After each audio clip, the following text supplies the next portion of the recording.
Kamusta na mga katinta? Heto na naman tayo para sa panibagong negosyo tips. Kung sa unang video ay pinag-usapan natin ang proseso ng sublimation, ngayon naman ang pag-uusapan natin ay paano nga ba mag-print gamit ang vinyl o vinyl sa t-shirt. Hindi lang isa, hindi lang dalawa, kundi 3 kulay ang ituturo natin. Ako nga pala si Sir Dads, isang artist at isang entrepreneur. Kung ikaw ay bago sa munting channel ko, huwag kalimutang mag-like, comment, share, and subscribe.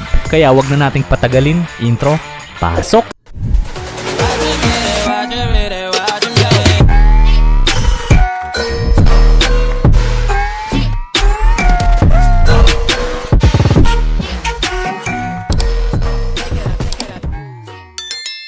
Okay, mga kakailanganin, syempre computer, laptop, heat press machine, cutter plotter, vinyl or vinyl, at t-shirts. Step 1. Gumawa ng design gamit ang Photoshop or ibang mga software tulad ng CorelDRAW, Adobe Illustrator.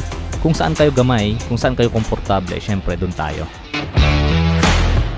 Sa paraan ko naman, mas ginagamit ko si Photoshop, lalo pag gumagawa ako ng mga art sa digital. Mas sanay ako kay Photoshop. Gumagamit din naman ako ng CorelDRAW, kaya lang mas gamay ko ang Photoshop. At si CorelDRAW naman kasi is more on vector lang. So, mas maganda gamitin si Photoshop kasi flexible siya. Pwede mong gamitin sa lahat ng images, sa mga pictures.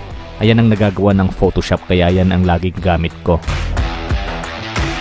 Pero sabi ko nga, kung saan kayo gamay o kung saan nyo mas kabisado nyo, yun ang gamitin nyo, syempre. Kaysa naman na gumamit kayo ng software na hindi nyo gamay at mangangapa pa kayo. Step 2. Siguruhing linawan ang mga linings upang mabasa ng cutter machine ang kanyang mga ikakat.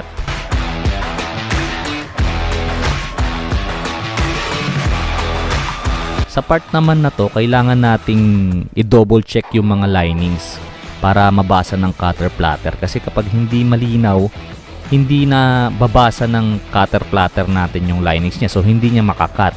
Kaya i-double check natin. So balikan natin yung mga linings at doblehin natin. Dahil ito na yung last touch nyo para i-save siya bilang JPEG bago natin gawing vector. Step 3. Kapag tapos na ang inyong design, kailangan i-save ito bilang JPEG o JPEG format at i-transfer ito sa Vector Magic software.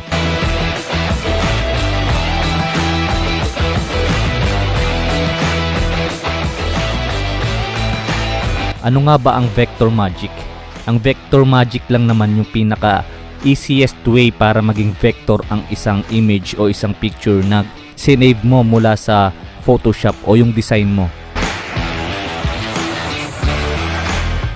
Step 4. Pindutin lamang ang fully automatic upang kusa na siyang magiging vector format. Once na na-load nyo na yung design nyo dito sa Vector Magic, may button dyan na fully automatic. So pindutin nyo lamang yun para kusa na siyang maging vector format. At yun ang gagamitin natin para makat ng cutter plotter yung vinyl natin o ma-design yung design na gusto nyo sa vinyl. Dahil sa itim na t-shirt ang ating gagamitin, kailangan nating tanggalin ang itim na kulay na background at itira lamang ang design na gusto nyong ma-print.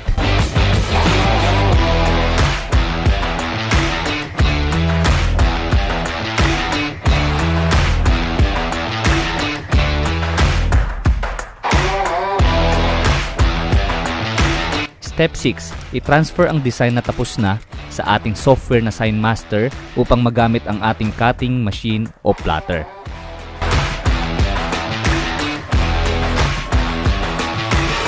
Once tapos na yung background o natanggal na natin yung background na itim, drag and drop lamang po ito. So idadrag natin mula sa Vector Magic papuntang Sign Master yung design natin. Dahil ito yung software na gagamitin natin para makat natin yung vinyl o ma-transfer natin yung design nyo sa vinyl na gagamitin natin para mag-print sa t-shirt.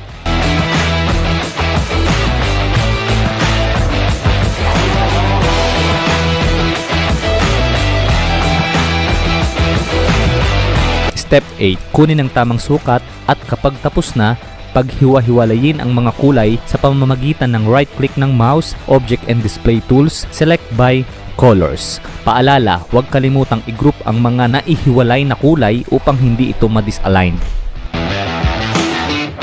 Sa design natin, gumamit tayo ng 3 kulay. Ito yung red, orange, at white. kailangan nating gumamit ng vinyl or vinyl na naayon sa kulay ng design natin. Ibig sabihin, kailangan nating gumamit ng vinyl na iba't ibang kulay. Kaya dito, gumamit tayo ng color separation. So gagawa tayo ng video about sa color separation next video natin para mas malinaw at para mas maintindihan nyo kung paano gamitin ang color separation.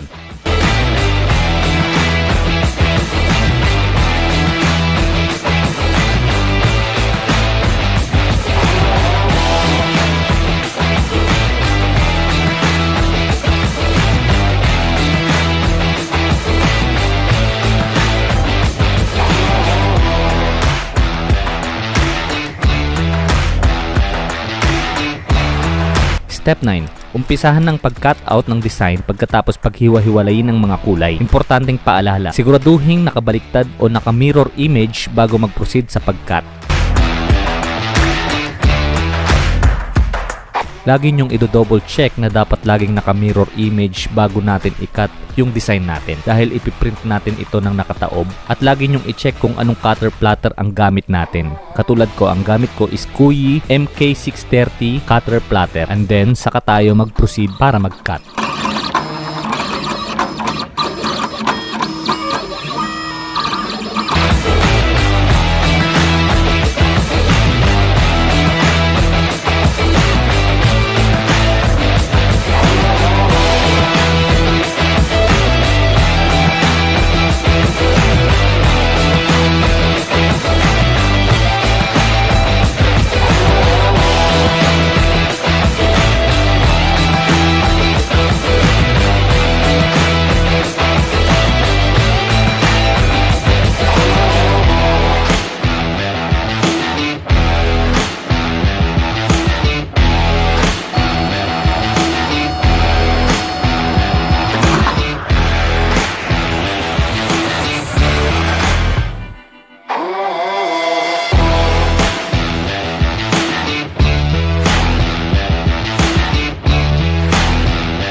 Ang pagbabalat.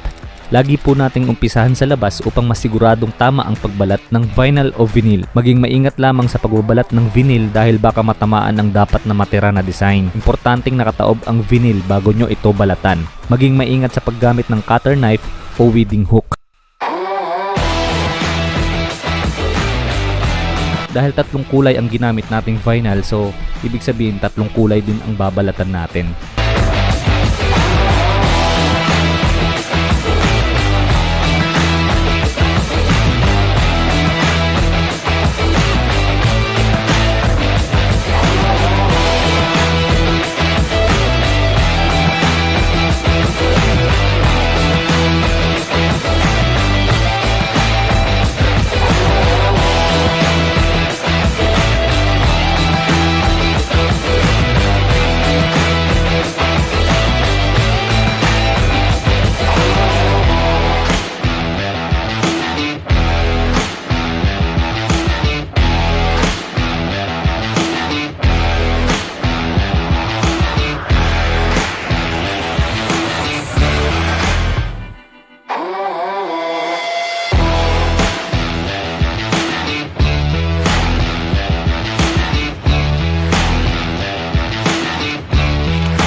Heat press, ginagamit upang maluto ang vinyl o design upang dumikit ito sa damit. Kung napanood nyo yung nakaraang video natin sa sublimation process, gumamit tayo ng 200 degrees Celsius na init at 40 seconds. Dito naman sa vinyl o pagpoproseso sa vinyl, gagamit lang tayo ng 160 degrees Celsius at 10 seconds lamang. Parehong proseso lamang, so kailangan nating hintayin na abutin ng init yung 160 degrees Celsius bago tayo mag-start.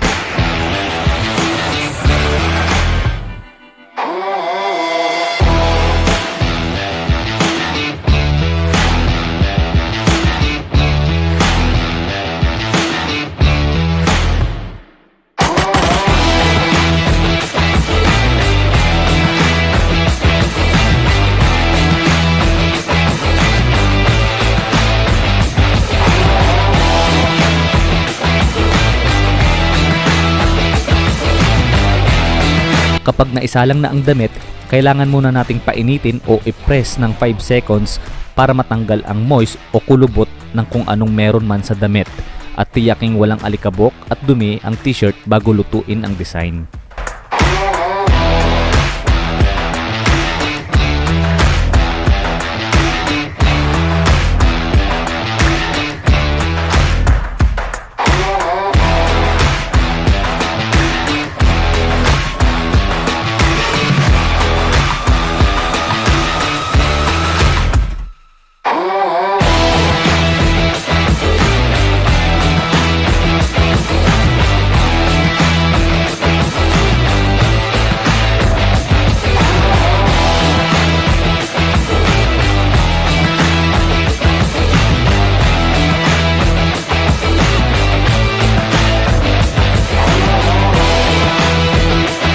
Kunin ang unang kulay at i-double check ang tamang sukat bago ito i-press ng 5 seconds lamang bago isalang ang pangalawang kulay.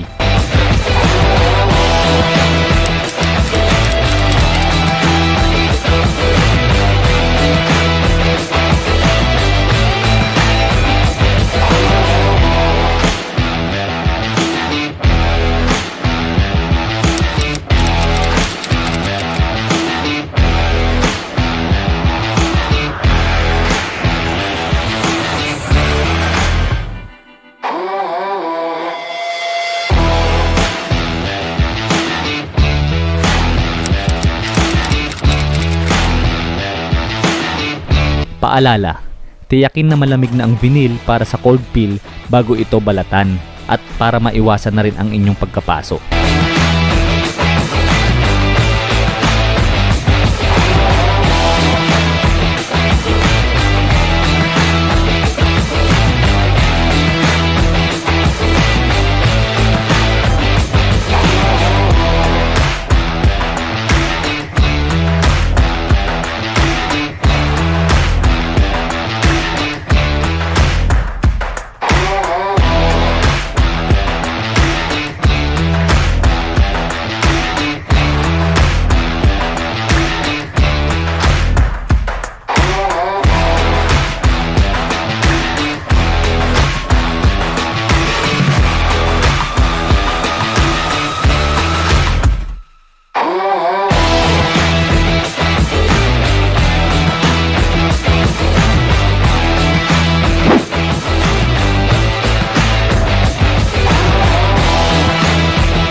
Pag nabalatan na ang unang kulay, isunod naman natin ang pangalawa at sundin lamang ang proseso kung paano natin ginawa ang unang kulay.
Kailangang lutuin ng sabay-sabay ang mga design upang mas kumapit at mas maluto ng maayos ang vinyl. Gamitan ng teflon sa ibabaw upang magsilbing heatsink nito nang ito'y maluto ng maayos at maging mas matibay.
Hanggang dito na lamang po ang video natin. Hanggang sa muli, huwag kalimutang mag-like, comment, share, and subscribe.